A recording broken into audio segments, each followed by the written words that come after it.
Today's top picks from Breakingviews Singapore's sovereign wealth fund, the biggest shareholder in UBS, wants the Swiss bank to take firm action to restore confidence after the alleged fraud trading incident. The European Central Bank needs to cure the disease currently affecting banks by setting up longer-term credit facilities, according to Breakingviews. Plus, can the BRICS save the Eurozone? With me to discuss these stories is Peter Tarl-Larsen. Let's talk about GIC in Singapore and UBS. GIC expresses disappointment over the rogue trade, and Villager, the chair, UBS chair, says he's not feeling any heat. I mean, that doesn't sit quite well, does it? I mean, yes, I don't know what his definition of heat is, yeah. but it's very. But the GIC position is very interesting because they put $11 billion, I think, into UBS at the end of 2007, and they thought they were getting a bargain. And at the time, they made lots of commitments about how they didn't want seats on the board and they were going to be a passive investor and all these things. And that investment has been an absolute disaster. It's now worth $2.5 billion. Yep. So the loss of value has been enormous. And which puts the Singaporeans in a bit of a bind because they've converted their preference shares. They now have 6.5% of UBS. They're the largest individual shareholder. But they have very little way of really, kind of exerting any influence over UBS. They're being very diplomatic as well. I've got to say, this letter that Reuters saw, they said the timing, the investment could have been better timed. Yeah. I mean, wow. Yeah. But what can they do now? Well, there's a limit to what they can do with UBS, I think, because UBS, turning around UBS is really a question about what you do with its investment banks, and there are no easy options there in terms of creating value for UBS.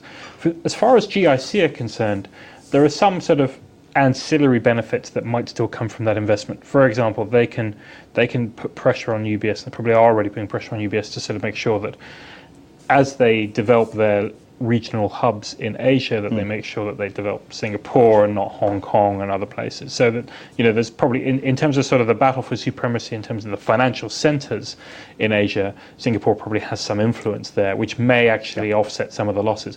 But I think longer term, they also probably need to rethink this idea of being a passive investor. Okay, let's have a quick word on the ECB. Neil Unmack's piece. Banks still struggling to issue long-term debt. ECB doesn't seem to be filling that niche, and they need to set up a longer-term facility. Is the point here? Yeah, I mean, it's now almost been 3 months since we had any public issuance of senior bank debt in Europe, which is unheard of. Hasn't happened in a decade. And clearly, long-term funding is the big strain for banks, and if they can't issue it, the consequences will be that they will shrink their balance sheets, which will be worse for the economy. Yeah. So now there's all kinds of ideas around about using the European bailout funds to try and guarantee bank debt and stuff. The problem is the current structure won't allow you to do that, and if you wanted to do that, you would have to rewrite the agreement and go and get it approved by 17 parliaments again, which is going to be a lengthy and tricky process. So in the meantime, all we have really is the ECB, and the ECB. But they could do something quite simple, which is they're already auctioning, 1 month, 3 months, even 6 month money. They could very easily say, okay, we make a 1 year or even a 3 year facility available, price it appropriately, make sure that you don't allow banks to use it too much, but that would provide some relief and would leave the Eurozone a bit of time to get their house in order and take some of the strains off the banks in the meantime. Can we get a quick word on this BRICS piece? You're saying the BRICS can save Europe's periphery. They've made this offer, $10 billion. Which, the Brazilians have, yeah. The Brazilians have, yeah. Which is, as your columnist says, is pure posturing. Yeah. What more? Can they get everyone involved through the IMF or with the help of the IMF? Well, that's the key thing. I think the key thing is to use the IMF. And actually, when you look at the IMF's borrowing capacity, I think they have $390 billion or something left. But there are scenarios under which they might need more than that. And you could make an argument that says, well, the BRICS could club together, provide some sort of kind of insurance of extra funding for the IMF if it was needed.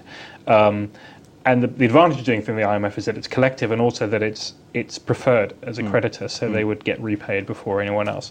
Obviously, the pressure for the Eurozone, the priority for the Eurozone is to try and sort itself out. But I think, clearly these countries have large foreign currency reserves. They can provide extra lending if necessary, but the thing to do is get together with as many countries as possible and to do it through the IMF. Okay, good. Many thanks, Peter. If you want to watch our US Breakingviews show, 12:30 Eastern, 17:30 BST every day, I'm Axel Threlfall. This is Reuters.